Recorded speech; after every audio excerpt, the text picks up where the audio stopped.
여러분, 이제 드디어 통사론이 우리 하게 됐고요. 자, 우리 문장 성분부터 같이 보도록 할게요. 문장 이제 하기 전에 뭔가 필수로 알아야 될 개념들을 본다면은, 어절은 문장을 이루는 각각의 말이에요. 문장이라고 하는 게 이렇게 여러 가지 단어를 이어서 쓰는 거다 보니까요. 그러니까 문장을 이루는 이 마디들을 어절이라고 해요. 문장은 여러 마디로 이루어져 있죠. 자, 그래서 대체로 띄어쓰기 단위와 일치한다. 그렇죠. 이렇게 띄어쓰기 단위와 일치한다는 거, 이 문장 덩어리들, 마디 덩어리라고 생각해주면 돼요. 자, 그리고 여기 보면은 민지가 pom키와 함께 한강에 갔다. 이런 말이 있으면 한 덩어리, 두 덩어리, 세 덩어리, 네 덩어리, 다섯 덩어리. 그래서 총 5어절이죠. 자, 그래서 이렇게 띄어쓰기가 되어 있는 말의 덩어리들을 어절이라고 한다는 거 알 수가 있죠. 자, 구랑 절을 보면은요, 둘 이상의 단어로 이루어지되 주어 서술어 관계가 없는 걸 구라고 하고요, 주어 서술어 관계가 있는 것을 절이라고 해요. 그러니까 구부터 먼저 살펴보자면은, 저 학생이 철수이다. 그러면 학생을 주어로 본다고 하더라도 이거를 서술어로 보기는 또 힘들고, 또 예를 들어서 읽고 계시는 이 부분을 서술어로 보면 되겠다. 그럼 이 밑줄 친 부분에 또 주어는 없잖아요. 그래서 이렇게 주어 서술어 관계가 없는 덩어리를 구라고 해요. 자, 주어 서술어 관계가 없는 덩어리들. 그 다음에 절은요, 주어 서술어가 관계가 있는 덩어리인데요. 여기에 보면은 명사절이 안긴 것이죠. 명사절이 안겨 있는데 철수가가 주어고 어려운 이르리, 여기 이르리 목적어, 그 다음에 해냈다가 서술어거든요. 지금 그냥 크게만 보고 있는 거예요. 나중에 세부적으로 절 같은 건 설명해 줄 텐데, 이렇게 주어 서술어 관계가 있는 거가 바로 절이죠. 그 다음에 얘도 나중에 우리 암긴 문장할 때 상세하게 배울 건데, 여기에는 주어, 얘는 서술어가 되고요. 그 다음에 요것도 얘가 주어, 서술어가 돼요. 얘도 주어, 서술어가 되고요. 자, 그 다음에 넘어가 보도록 할게요. 자, 의문론하고 형태론 필수 개념 간의 관계를 보자면요, 가장 작은 것은 어절이에요. 그래서 말의 덩어리들. 자, 그 다음에 구, 절, 아까 방금 봤고요. 자, 문장이 되어 있는데, 문장은 생각이나 감정을 완결된 내용으로 표현하는 최소의 언어 형식이에요. 그래서 의미상으로 완결된 내용을 갖추고 있어야 되거든요. 그래서 이렇게 점으로 끝나는, 이렇게 느낌표로 끝날 수도 있고 물음표로 끝날 수도 있지만, 어쨌든 하나의 완결된 내용을 다루는 것, 이것이 바로 문장이죠. 자, 그 다음에 우리 품사와 문장 성분을 살펴보도록 할게요. 학생들이 헷갈려하는 부분이거든요. 단어를 가지고 문장을 만들다 보니까 통사론의 개념이 형태론의 개념이 통사론에 계속 나올 수밖에 없어요. 자, 여기 보면은 품사는 단어의 공통된 성질에 따라 분류해 놓은 거고, 문장 성분은 문장을 이루는 성분이죠. 밑에 보니까 단어들이 다 합쳐져서 단어들로 지금 문장을 만드는 걸 알 수가 있고요. 자, 그 다음에 같은 단어라도 문장에서의 역할에 따라 문장 성분은 달라져요. 근데 여기 보면 문장에서 주어 역할인지, 문장에서 목적어 역할인지, 문장에서 서술어 역할인지 이게 달라지죠. 그래서 여러분들 단어는 뭐라고 생각하면 되냐면, 단어라고 하는 것은 이 품사는 명사인 거 유지되죠. 사람의 이름을 나타내는 명사. 근데 이제 문장에서의 역할 있죠. 문장 성분은 뭐라고 생각하면 되냐면 역할이라고 생각하면 돼요. 역할. 문장에서 주인공 역할을 하느냐, 어디 학원에 가서는 선생님, 부모님한테 가면 딸이 되죠. 그 친구한테 가면은 또 내가 또 내 친구 옆에 가면 내가 그 아이의 친구가 되잖아요. 그래서 주어로 쓰일 수도 있고 아니면 뭐 목적어, 서술 이런 식으로 다양하게 문장 성분은 다양하게 쓰일 수 있지만 이 품사는 유지가 되죠. 자, 그래서 품사와 문장 성분 간의 관계를 살펴봤고요. 자, 그 다음 문장 성분을 뜯어보도록 할게요. 문장 성분은 문장을 구성하는 성분인데요. 문장에서 역할을 해요. 자, 주된 역할을 하는 애는 이런 네 가지고요. 그 다음에 부속적인 역할을 하는 아이가 2가지, 그 다음에 독립적인 아이가 얘. 얘가 비교적 독립이거든요. 왜 비교적 독립이라고 하는지 잠시 후에 살펴볼게요. 주성분부터 보자면 문장에서 주된 역할을 하는 거, 주된 역할이라고 하는 건 골격 자리에 오는 아이인데요. 자, 골격 자리에 오는 아이가 아까 앞에서 봤듯이 주어, 서술어, 목적어, 보어는 골격 자리에 오는 아이예요. 자, 그래서 문장의 주인공. 자, 그래서 주인공을 나타내는 말이 주어가 되는데 문장에서 주체, 행위의 주체가 되는 것이죠. 양상을 보면은 자, 여기 체험, 명사의 역할을 하는 구나, 절에, 이, 가, 깨서 이런 주격조사가 붙을 수도 있고 주격조사 생략될 수도 있고 이렇게 철수, 가가 생략돼 있다. 그렇죠? 주격조사 생략돼 있고 철수, 도 이렇게 보조사가 붙을 수도 있어요. 내가 학생이다 해도 되지만 격조사 붙어도 되지만 나는 학생이다 보조사 붙어도 괜찮죠.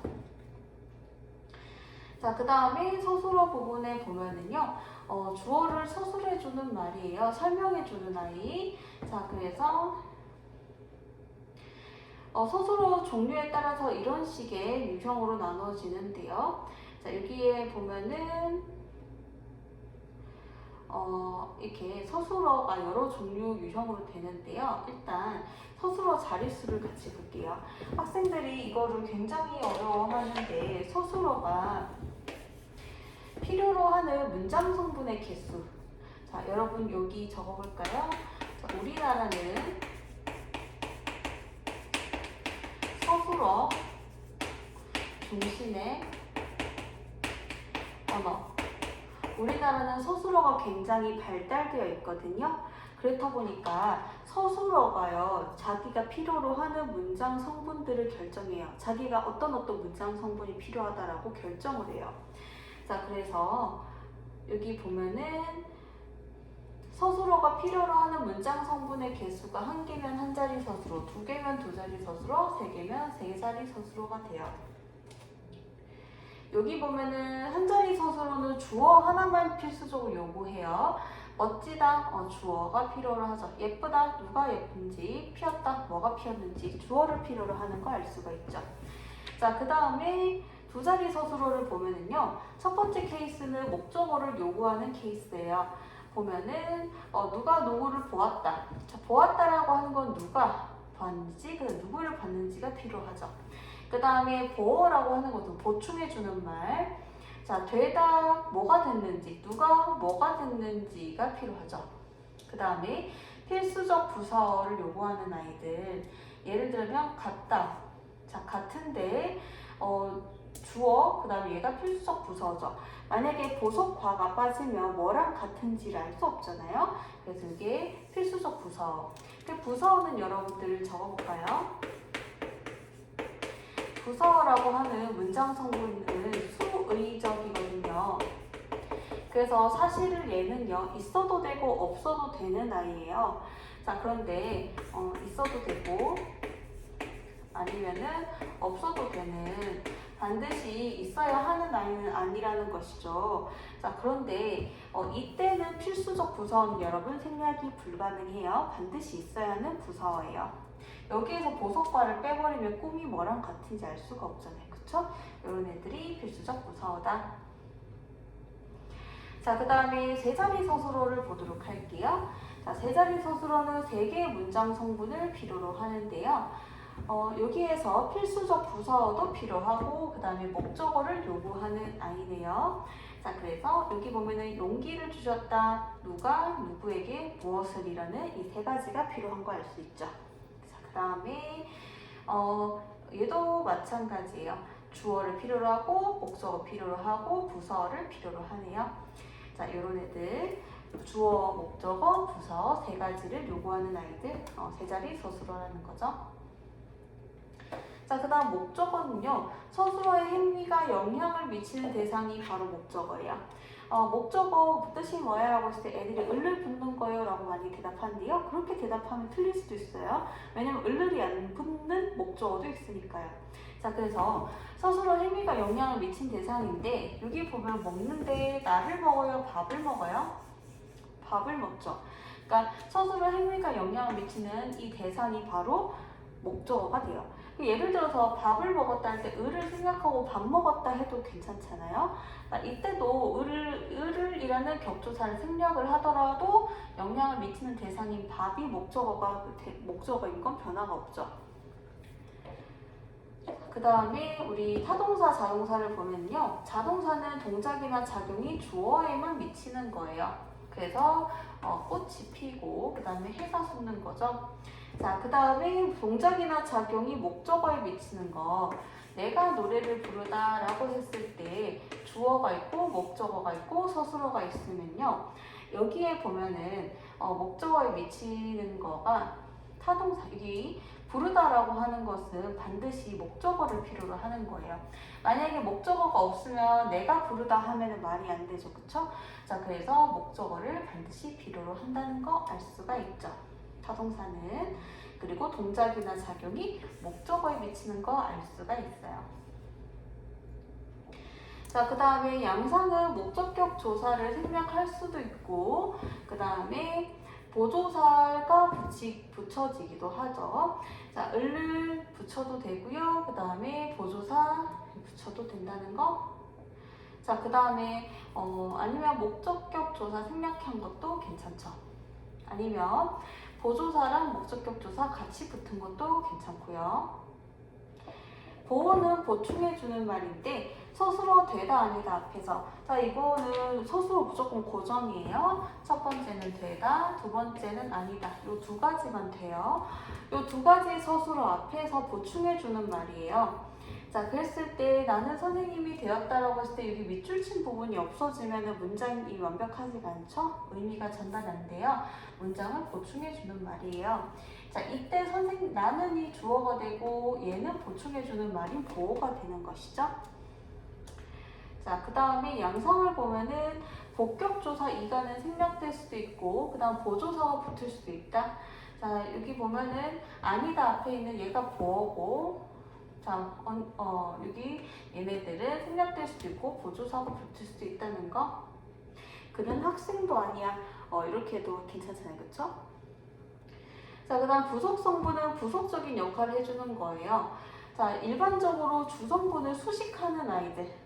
그러면은 부속적 역할이라는 건 수식 기능이구나 라는 걸 알 수가 있죠. 그러니까 얘들은 보통은 필수적인 부서 이런 케이스, 특이한 케이스가 아니면 문장에서 생략이 가능해요.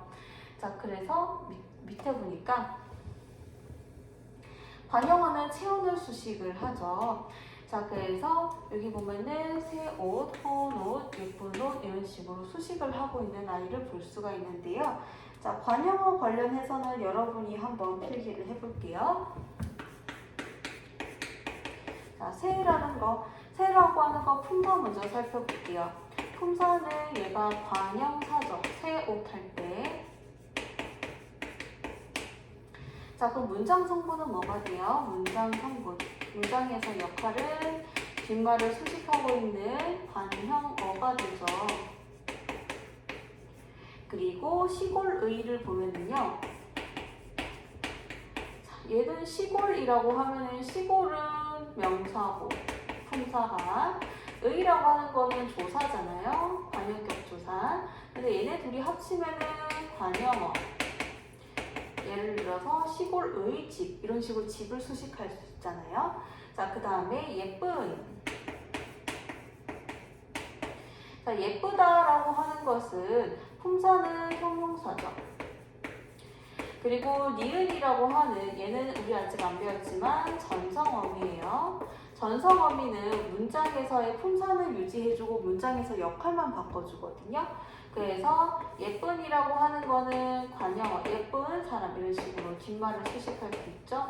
자, 관용어이고요. 자, 그 다음에 그래서 관용어 자리에 올 수 있는 애들 이렇게 품사들, 다양한 품사들이 올 수 있다는 거 여러분이 같이 살펴봤어요. 자, 필기 마무리하고요. 자, 그 다음에 보도록 할게요.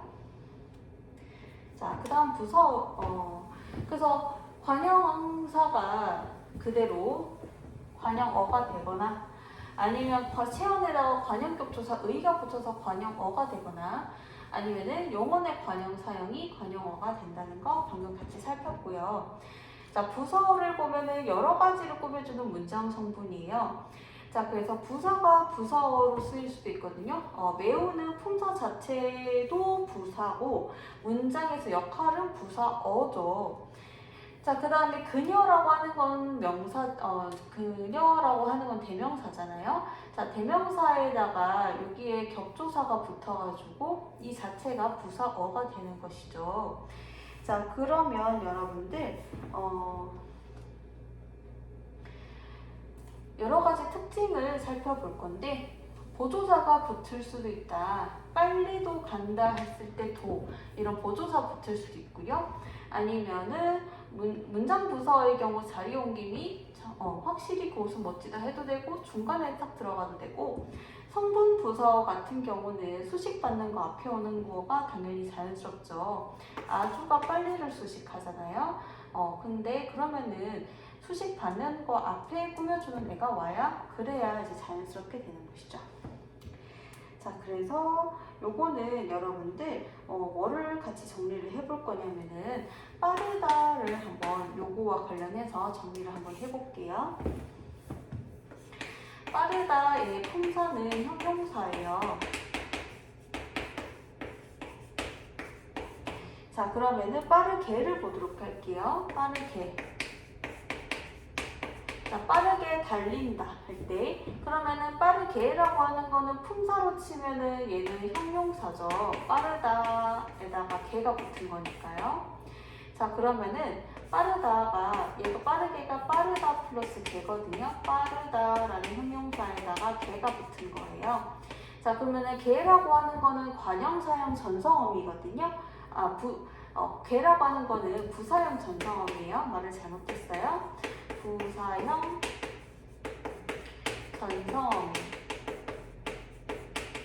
자, 부사형 전성어미. 그래서 얘가 품사는 분명히 형용사인데 문장 성분은 뭐가 되냐면은 부사어가 되는 거예요. 부사어.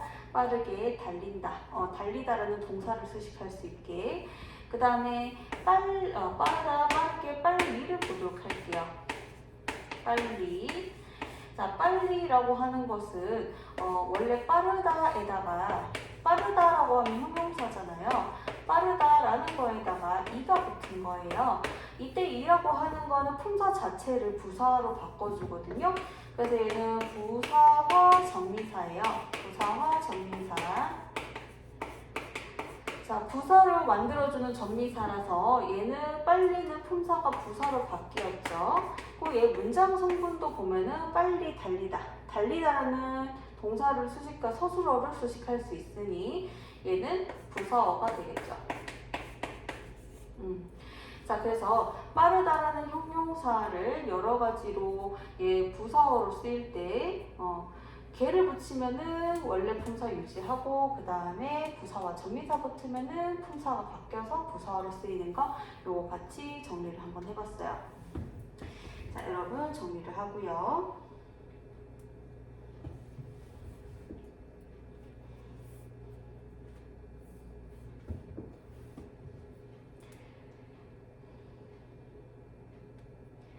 자, 그 다음에 우리 밑에 부사어 종류를 보도록 할게요. 부사어 종류는 용언을 수식하는 거 굉장히 대표적인 케이스죠. 그 다음에 관형어를 수식하는 거. 올해는 친구를 수식하거든요. 자, 그리고 아주는 올해는 수식하고 있죠. 그리고 매우 높이 나는구나. 자, 날다를 수식하는 게 높이가 날다를 수식하고 매우가 높이를 수식하고 있다. 그쵸? 그러니까 이게 부사어는 굉장히 다양한 걸 수식한다라고 보면 돼요. 자, 그 다음 문장 전체를 수식할 때도 있어요. 과연 그 아이는 똑똑하구나. 자, 그 아이는 똑똑하다라고 하는 것을 전체를 수식을 하고 있죠. 자, 그리고 여기에는 화자의 감정이 드러나 있고 감탄. 그 다음에 화자, 말하는 사람의 감정이 드러나 있죠. 자, 그 다음에 그러나 희망이 아주 사라진 것은 아니다. 접속하는 말, 접속해주는 기능도 하고 있죠. 나는 생각한다, 고로 존재한다. 접속을 해주고 있어요. 문장이 하나 끝났는데 얘가 접속을 해주고 있죠. 자, 그 다음 필수 부사어. 일반적으로 부사어는 문장 내에서 부속 성분이니까 생략할 수 있어요. 수의적이에요. 그런데 필수 부사어는 생략하면 안 되죠. 문장 구성하는데 꼭 필요한 부사어. 그는 굴었다. 자, 그럼 어떻게 굴었는지 모르죠. 비겁하게라고 비겁하게를 붙여줘야 어떻게 굴었는지를 알 수 있기 때문에 이때 비겁하다는 필수 부사어가 되는 것이죠. 철수에게라는 말도 빠지면 안 되죠. 누구에게 줬는지 모르니까 얘도 필수 부사어가 되는 것이죠. 자, 그래서 여러분들 여기 팁을 하나 적어보도록 할게요. 여러분들이 필수 부사어인지 알 수 있는 방법은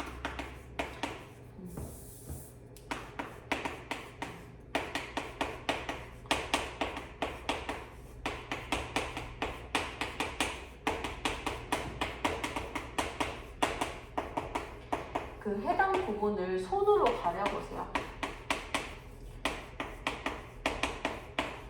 그래서 그 문장이 성립이 되면은 걔는 수의적 부사어가 되는 거예요. 필수 부사어가 아니에요.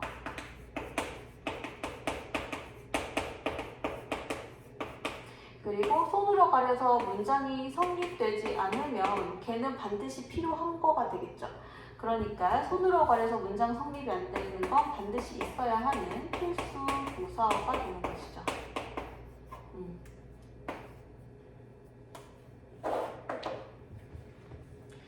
자, 그 다음에 독립성분을 볼게요. 문장에서 비교적 독립적인 문장 성분. 그러니까 독립성분과 관련해서 많은 책들이 뒷문장과 관련이 없는 독립적인 문장 성분이라고 하는데 학문적으로 보면 틀리거든요. 자, 왜냐면은 우리 뒤에 보면 예를 들어서 다리 밝다. 다리 밝다. 그럼 이때 라고 하는 거는 뒷말 내용과 관련해서 감탄하는 말이잖아요. 그러면은 이 라고 하는 것은 뒷 내용과 관련이 있는 것이죠. 그래서 독립어는요, 여러분들 뒷말과 관련이 없는 말이 아니라 뒷말과는 비교적 독립적인 말, 뒷말과 관련이 없진 않다. 이렇게 생각을 해줘야 돼요.